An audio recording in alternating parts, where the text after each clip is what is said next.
तो hello guys, welcome to my YouTube channel. जैसा कि आप लोग देख सकते हैं कि आज हमारे पास आया है मोटोरोला का H50 fusion phone display change होने के लिए। तो इसको ओपन करते हैं, इसकी चेंज करते हैं डिस्प्ले। जैसा कि आप लोग देख ही सकते हैं कि हमने इसके बैक पैनल को पहले ही रिमूव कर लिया है। अब बारी आती है इसकी रिंगर डिब्बी को बाहर निकालने की। रिंगर डिब्बी को बाहर निकालने से पहले हम इसके सभी स्क्रू को अच्छी तरीके से लूज करके इसकी रिंगर डिब्बी को भी बाहर निकाल लेते हैं। इसकी सभी रिंगर डिब्बी को बाहर निकालने के बाद अब बारी आती है इसमें डिस्प्ले को चेक करने की। हम इसमें चेक करेंगे अपनी 3-in-1 ओरिजिनल डिस्प्ले।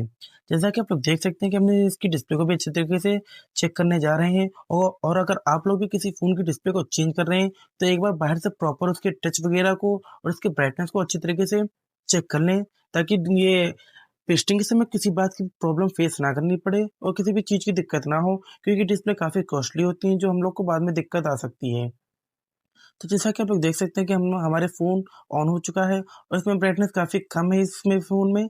तो हम लोग इसकी इमरजेंसी कॉलिंग में जाके इसमें पहले टच चेक करेंगे, या फिर इसके हम पहले ब्राइटनेस को भी फुल कर सकते हैं। पहले हम इसकी इमरजेंसी में जाके इसकी ब्राइटनेस को फुल करेंगे। और अगर आप लोग को इसका पासवर्ड पता होता है तो पासवर्ड खोल के भी आप देख सकते हैं, वरना आप इमरजेंसी कॉलिंग में भी जाकर इसका टच वगैरह प्रॉपर कर सकते हैं। उसके ब्राइटनेस को चेक करते समय हमको इस बात का ध्यान रखना होता है कि किसी भी प्रकार की ब्लिंकिंग फ़ोल्डर में ब्लिंकिंग वगैरह तो नहीं हो रही है, जो बाद में दिक्कत दे सकती है। और फ़ोल्डर में काफ़ी बार ऐसा होता है कि ब्राइटनेस बढ़ाने में ब्लिंकिंग करता है, जो हमें लोग को ध्यान में रखना होता है। अब बारी आती है इसके सभी पार्ट्स को एक-एक करके निकाल कर नई डिस्प्ले में लगाने की। तो जैसा कि आप लोग देख सकते हैं कि हम लोग ओपनर एंड ग्लू रिमूवल की सहायता से इसकी बैटरी को रिमूव करते हैं। ग्लू रिमूवर एक ऐसा लिक्विड होता है जो बैटरी में डालते ही इसके ग्लू को अच्छी तरीके से काट देता है और बैटरी को प्रॉपर सही से बाहर निकाल देता है, क्योंकि बैटरी काफ़ी डेंजरस होती है निकालने में, जो काफ़ी बेंड होने पर ये बैटरी दब भी सकती है। इसीलिए हम लोग इसके में ग्लू रिमूवल अच्छी तरीके से डाल देते हैं। ग्लू रिमूवल अच्छी तरीके से नीचे जाने के बाद ग्लू को प्रॉपर काट देता है और ओपनर को हल्का सा लगाते ही बैटरी बाहर आ जाती है। तो आप लोग को भी इसी तरीके से निकालना होता और इसमें ट्वीज़र का इस्तेमाल नहीं करना होता है, क्योंकि इसमें ट्वीज़र लगते ही बैटरी ब्लास्ट भी हो सकती है, तो ऐसा खतरा हम लोग नहीं यूज़ कर सकते। तो हम लोग ओपनर की सहायता से बैटरी को रिमूव करेंगे। अब बारी आती है इसके मेन फ्लेक्स को निकालने की। जैसा कि आप लोग देख सकते हैं कि हम लोग इसके मेन फ्लेक्स को भी काफ़ी सावधानी से निकाल रहे हैं, क्योंकि एक नीचे चिपका होता है और ये चिपकने की वजह से हम लोग ज़बरदस्ती खींचते हैं तो ये इसका मेन फ्लेक्स कट भी सकता है, इसीलिए हम लोग काफ़ी ध्यान से निकालते हैं। उसको निकालने के बाद अब बारी आती है इसके आरएफ एंटीना को हटाने के बाद अब बारी इसकी इसकी सिम ट्रॉली को निकाल के इसकी सब पीसीबी को बाहर निकालने की।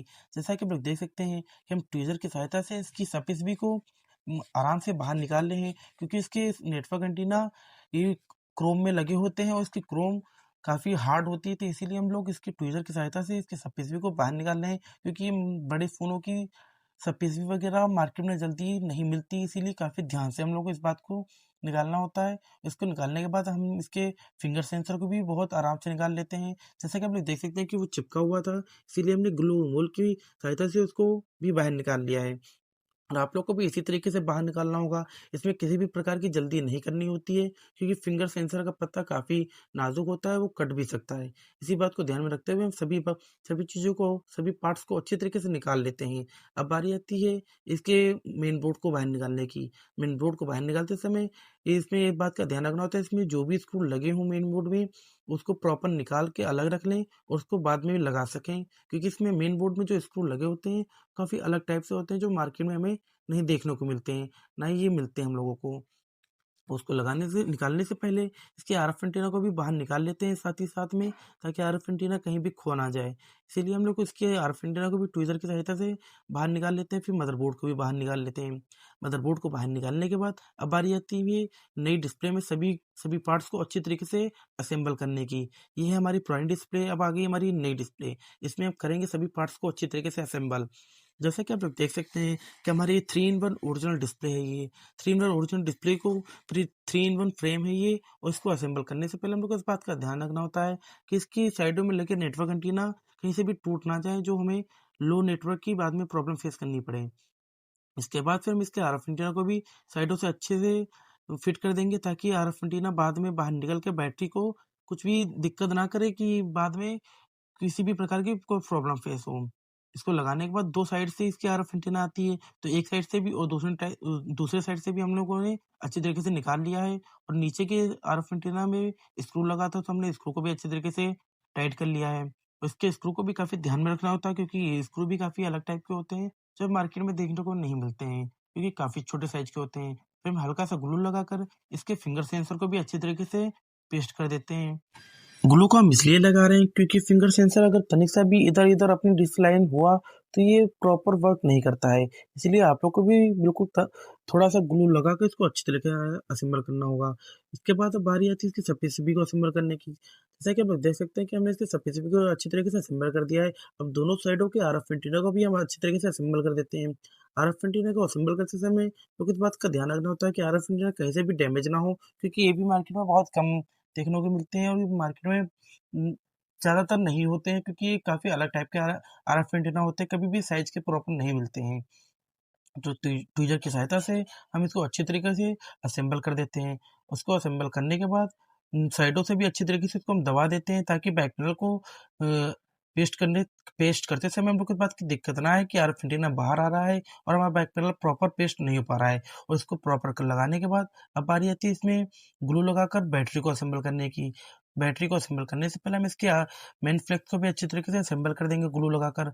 और आप लोग को भी इस बात का ध्यान रखना होता है कि हम इसको मेन फ्लेक्स को असेंबल करने से पहले नीचे थोड़ा-सा ग्लू लगा लें ताकि बाद में मेन फ्लेक्स ऊपर उठ के बैटरी को कोई भी प्रॉब्लम ना आए। इसके बाद हम फ़ोल्डर के जैक को भी अच्छी तरीके से असेंबल कर देंगे और फ़ोल्डर और मेन बोर्ड की कनेक्टिविटी को बना देंगे। इसके बाद हम इसकी रिंगर टिपी को भी प्रॉपर बैठा देंगे। रिंगर टिपी को प्रॉपर बैठाते समय हम लोग को इस बात का ध्यान रखना होता है कि इसके नेटवर्क एंटीना प्रॉपर अपनी जगह पे बैठे हुए हैं कि नहीं। इसके बाद हम इसके नीचे के स्क्रू को अच्छी तरीके से टाइट कर देंगे। और जैसा कि मैंने आपको सभी वीडियो में पहले ही बताया है कि इसके स्क्रू को टाइट करते समय हम लोग को इस बात का ध्यान रखना होता है कि कहीं पर भी किसी भी अलग साइज़ का स्क्रू ना लग जाए, जो बाद में हम लोग को दिक्कत दे। क्योंकि बड़ा स्क्रू लगने से ये डिस्प्ले में भी लगकर उसको ब्लैंक या ब्रोकन कर सकता है, जो हम लोग को बाद में दिक्कत दे सकता है, क्योंकि डिस्प्ले काफ़ी कॉस्टली होती है, जो हम लोग को प्रॉब्लम आ सकती है। इसीलिए मार्केट में अलग-अलग मीडियम के साइज़ के भी स्क्रू आते हैं, जो फ्रेम को अच्छी तरीके से टाइट कर देते हैं और फ़ोल्डर में भी नहीं लगते हैं। तो हम लोग उसको भी यूज़ कर सकते हैं, वो हमारे लिए काफ़ी यूज़फुल होता है। और अगर आपके पास भी स्क्रू रखे हुए हैं तो उसको भी लगा सकते हैं, लेकिन इसके साइज़ को प्रॉपर देखने के बाद ही लगाएँ, क्योंकि ये ऐसे स्क्रू होते हैं जो डिस्प्ले में लगकर उसको ब्रोकन ज़्यादातर कर देते हैं और ऐसी प्रॉब्लम काफ़ी बार आ चुकी है। इसके बाद भी बारी आती है बैटरी को असेंबल करने की। जैसा कि आप लोग देख सकते हैं कि हमने इसमें लगाया G20 व्हाइट ग्लू। ये ग्लू हम इसलिए लगाते हैं ताकि बैटरी अच्छी तरीके से पेस्ट हो सके और बैटरी इधर-उधर होने के बाद कोई दिक्कत ना आए। इसलिए बैटरी को अच्छी तरीके से पेस्ट करने के लिए हम इसके ग्लू को लगाने के बाद थोड़ा सूखने देते हैं ताकि पेस्ट होने के बाद ये बैटरी को अच्छी तरीके से मजबूती से चिपका सकें। बैटरी को असेंबल करने के बाद हम इसके मदरबोर्ड में भी कनेक्टिविटी बना देंगे। फिर एक बार हम अपनी डिस्प्ले को भी ओपन करके देखेंगे कि प्रॉपर वर्क कर रही कि नहीं, और हमारी डिस्प्ले प्रॉपर वर्क कर रही थी। इसके बाद बारी आती है ऊपर की रिंग को असेंबल करने की। ऊपर की रिंग को अच्छी तरीके से असेंबल करने के बाद अब बारी आती है इसमें स्क्रू को अच्छी तरीके से टाइट करने की। जैसा कि मैंने आपको पहले भी वीडियो में सभी बताया है कि ऊपर के रिंग की सभी स्क्रू को अच्छी तरीके से टाइट करते समय हम लोग को भी इस बात का ध्यान रखना होता है कि जो साइज़ का स्क्रू जहाँ पर भी लगा था उसको वहीं पर लगाएँ, किसी स्क्रू को अलग जगह पे ना लगाएँ जो हमें बाद में दिक्कत दे सके। और अगर आपके पास स्क्रू नहीं है तो मार्केट में कई प्रकार के स्क्रू मिलते हैं जो मीडियम साइज़ के भी होते हैं, जो रिंग को भी काफ़ी मजबूती से चिपका के रखते हैं और किसी भी बात की प्रॉब्लम नहीं आती है, डिस्प्ले में भी उसमें काफ़ी सेफ रहती है। तो आप लोग उसको भी यूज़ कर सकते हैं, वो भी हमारे लिए काफ़ी यूज़फुल होता है।